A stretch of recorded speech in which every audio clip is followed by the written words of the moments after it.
Hello everyone, welcome back to my channel and welcome to another flip through tarot deck video. Today we have this big bad Salvador Dali tarot deck in front of us. I have already opened it, played around with it a little bit, and I put the cards back in order as it was when you open this up for the first time. So first of all, this is a rather expensive deck and I can totally tell you why. A lot of thought went into this particular deck and the packaging as well. This is all felted and I was quite taken aback when I received this in a bigger box than I was used to receiving decks in. And when I opened it up, I was completely shocked. So Salvador Dali, big fan, love his surrealism, if that's what you call the art style. Anyway, this deck is huge. So this is the side of it. It's all gilded. It's all felted. It's phenomenally packaged. I love it. I think it retails for $60 on up. I ended up getting this for like $45, I think, and it was a treat to myself. So it says Salvador Dali's tarot deck. It's the 78 cards with how-to booklet. Dali poses as the magician, his wife Gala becomes the empress, and the death of Julius Caesar is reinterpreted as the 10 of Swords. In this artist's extraordinary custom tarot deck, first published in 1984, this edition brings back the full set of cards along with a companion book with practical instructions. So it is beautiful, first off. Let's get into it. Enough with my rambling on here. It opens with a hinge. And again, I'm not sponsored or paid for any of this. The links where I know you can find this particular deck will be in the description box below. Not an affiliate link. So this bad boy is the tarot booklet, the guidebook, so to speak. It is absolutely gorgeous. Do you see the foiling? Oh! I'm floored with this because this is huge. This is the back. I can't even get it all in the screen here. It's absolutely amazing. And if you look through, it's fully colored. It's beautiful. It does have a few, has a preface. It is telling you about the tarot here. It is in a couple different languages. Same with the cards itself. It is absolutely stunning. This reminds me, and I don't know if I'm dating myself at all with the age bracket, but if your parents or your grandparents ever had things like that are called coffee table books, this would be one of them. Coffee table books were what you put out for your guests to flip through, or to have like a specific, like maybe it was an art, a book about art or architecture, whatever it was big and beautiful and had a lot of beautiful pictures. But anyway, I digress. There are some spreads in here, and then it does give you some sources on the pictures, and then it goes into the meanings of the cards. Now, there are a few things that are a little bit different about this deck. Number one being that the order that you receive the card and the order that the book is in is a little not what you're used to. So it doesn't start with the Fool, it starts with the Magician, but it doesn't, that doesn't matter in the grand scheme of things. You still use it as a normal deck. The Fool comes at the end, it's not normal or numbered, excuse me.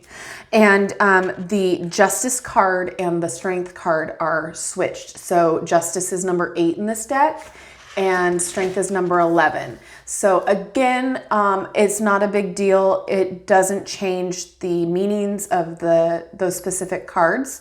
There's still that debate going about whether or not Strength and Justice should be in those positions. It makes sense astronomically to be the Strength in the 8th position. But again, it doesn't matter. It reads the same. The Fool still goes through his journey. So it doesn't matter. This is just the way that this particular deck did it. And then once we get to the the minor suits, the way that it starts with the court cards is it starts with the queen. If I can get there. It starts with the queen, and then it goes through king, knight, and page, and then the rest is the same. So I just thought that was a little odd. There's no real explanation for it, why it was done this way. It doesn't matter. It still reads the same, still the same meaning. So that's that big old coffee table book. And what we'll do when we're done flipping through the cards, we'll read how it reads in the guidebook on one of those cards. So then you can really get to know it a little bit better. Again, this is a pricey deck. I would consider this a collector's item just because it's not something that gets published every day. Again, the last edition was 1984. And so if you are a Salvador Dali fan, if you are into unique decks, this might be one that you want to splurge it on. Just saying. It does have a ribbon, and you pull out this gilded box. It is a, on the cheaper side box. It's nothing to write home about, but it does say the Dali Tarot on it. And then we're going to open it up and grab the cards out. Okay, put this back in its little box and move this to the side. Give us some room. Okay, so these cards are quite on the bigger side. I love that about these because, again, if you're paying that much money for a deck, you want the full scope of the picture, right? So this is the back, and it is Dali's signature. I don't know if you can see. It's gilded, it is gorgeous, and the cardstock is on the thinner side, but it's not terrible at all. It's not super thin, and had it been a smaller size card, I would be a little disappointed, but as you will see later, it shuffles just fine. Again, it is a little bit on the more expensive side. So if the thinness of the cardstock is going to bother you, it might be a pass for you. So there is the magician, Mr. Dali himself. I love that the major arcana cards are all gilded around the border. And you'll notice too in the court cards of the minor arcana that they are gilded on the bottom as well. So these are just simply gorgeous. I absolutely love the different art style. The imagery is very similar, or you absolutely understand what's going on, to the Rider-Waite-Smith deck. So you can infer what's going on pretty well with these cards.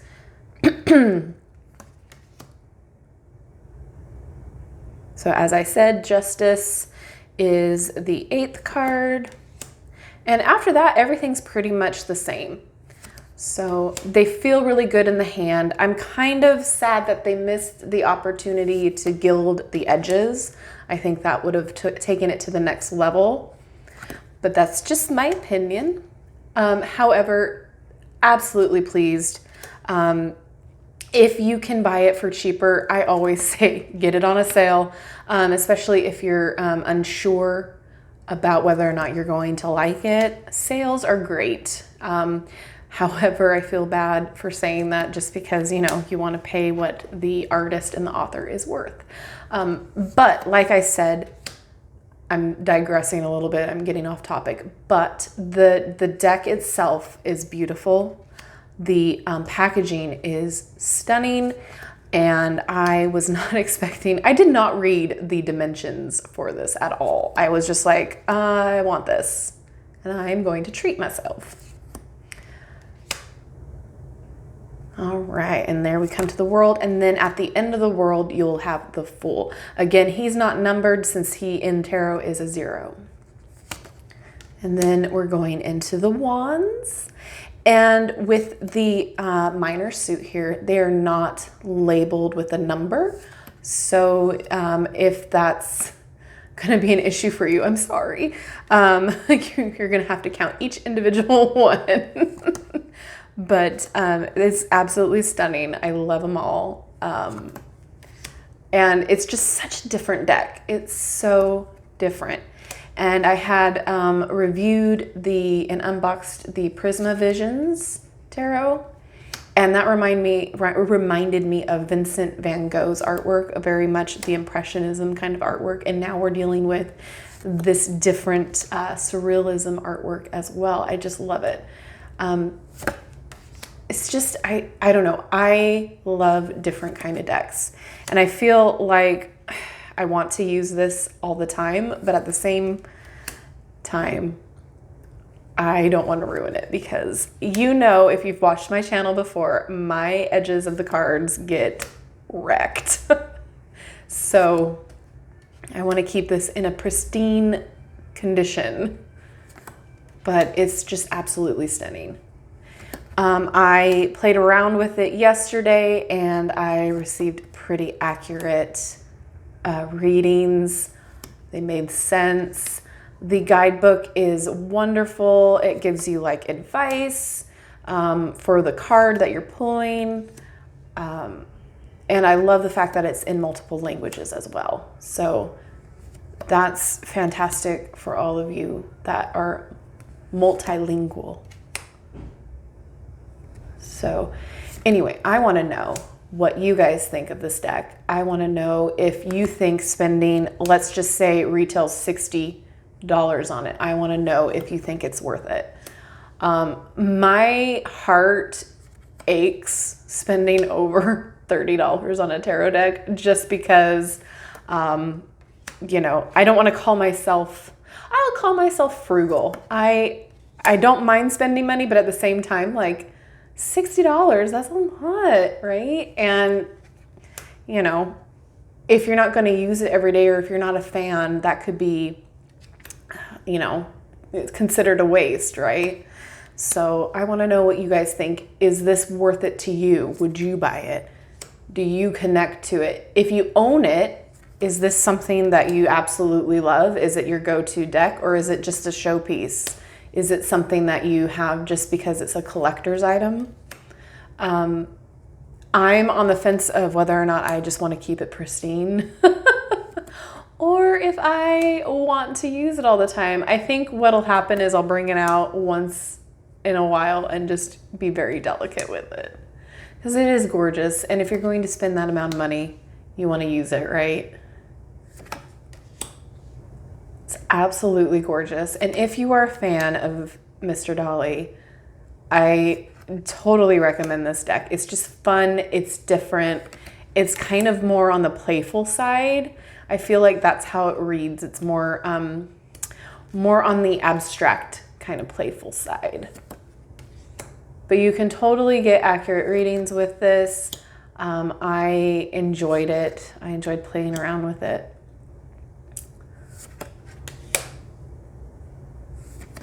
And then we're almost done and I'll show you how it shuffles.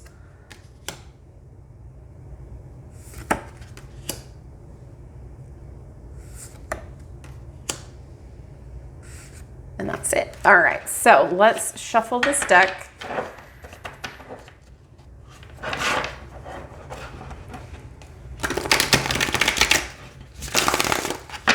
It shuffles great. It's awkward for me because I have smaller hands, so it's a little bit more difficult for me to feel comfortable when I shuffle that way. Ooh. But when I shuffle this way, it's just fine. So it shuffles fantastic. There are things about it, like the gilding, I think they missed an opportunity for the edges. The edges are cut a little, it feels a little rough, I'm not gonna lie, but I'm not chiding that at all. I feel like that, you know, is just fine. It's not gonna cut you, it's not gonna feel gross, it's just different feeling, that's all. The cardstock is on the thinner side, so, you know, keep that in mind when you're shuffling.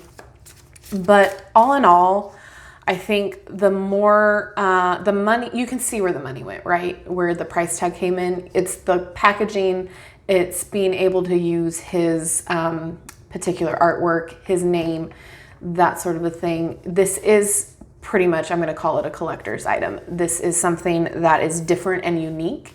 And it's something that I think if you know, if you have friends or family out there that are, you know, into tarot or into Salvador Dali or both, I think this would be a fantastic gift. It's packaged beautifully, and, you know, it's a conversation piece as well. So, you know, I have no problem spending a little bit extra on a gift if I know that it's going to be packaged beautifully and it's something that my friend or family member is gonna, you know, fawn over. It's something that you wouldn't get yourself, I don't think, right? At least me. I mean, I would love it as a gift, but I was like, I had to have it. Anyway, let's just take this top card. All right, the Hanged Man. Let's go ahead and read what this would look like in the guidebook here. Let's see. We'll put him on this little stand. Move him so you can see him. Okay. All right, so it says passion. At first glance, the upside down position of the hangman appears to be rather grotesque. No wonder that strangeness, rapture, and the absurd are all elements of this card. But there is another important element. The hanged man is at peace with the world, except that his point of reference is not worldly, but transcendental. His essence is suspended in the heavenly, the transcendental, in a manner reminiscent of religious images. At the same time, the picture could be interpreted as an underwater world, a land of dreams, or an other world in which the hangman is immersed. San Francis' motto was Mennonite, I cannot say that, which can be translated as turn around and change. His symbol is St. Anthony's cross, Saul turned into Paul. Stories about shamans, sorcerers like Merlin, or gods like Odin abound, who all had to undergo severe trials, during which each experienced a transformation. On the other hand, the picture hints at inappropriate passivity and at a person who simply hangs on. The hangman believes in the thing to which he is attached, and he is attached to what he believes. How tragic it would be if the belief turned out to be superstition. So it is important to evaluate your own belief system, which may often involve turning everything upside down and completely changing your point of view. Practical advice. Reassess your own beliefs and presumptions. If you found your belief system to be valid, do not hesitate to place the utmost confidence in it. A meaningful faith and a purposeful passion are a great boon. And then it tells you the pictorial sources. So it's not a traditional, like, here's some keywords and here's, you know, a little passage. It literally is like the overview of it and the reason behind it. Does that make sense? Hopefully that makes sense. And again, it's in 3 different languages, it looks like. So it gives you a little bit of a different perspective, pun intended, to the guidebook and the tarot situation. Again, it's a lot to read and it's a lot of information, which is fantastic. The fact that each of the pages are the color printout of the cards is phenomenal as well. Again, you can see where the price tag comes from, which I absolutely love when I can see where my money is going, where the price tag, the reasons behind it. Again, all of the foiling, is huge. It is definitely what I would call a collector's item. So I feel like this video has gone on long enough, but I'm super excited about this. I love it. This is kind of like a milestone piece for me in my channel, strictly because, you know, I told myself once I would start getting monetized, I would purchase the Dali deck, and I did. So yay. But anyway, I hope that this gives you a little insight to this particular deck. I know there's not a lot of pictures about it other than a couple cards when it's on the website. I think I got this from Amazon. So gives you a little bit more in-depth view. I hope you enjoyed it. I know I'm kind of rambling because I'm kind of excited about this particular deck. Let me know if you own it, if you have it, if you're excited about it. What do you think about it? Do you think, you know, the price tag is worth it? Is this something that you would love to have in your collection? Do you have it in your collection? I would love to know if you use it constantly or if it's just like a conversation piece or a collector's item for you. If you enjoyed this video, don't forget to like, subscribe, and hit that notification on your way out of it. And I appreciate you guys so much. I cannot believe, that I'm doing this. This has been so much fun. My YouTube anniversary, my first anniversary with YouTube will be June 18th, I believe. So it's coming up. If there's a deck that I have not yet reviewed, let me know down in the comments section if you'd like to see me get my hands on it, and I will try my very hardest to do so. Thank you again for watching. I so appreciate each and every one of you, and I will see you in my next video. Bye-bye.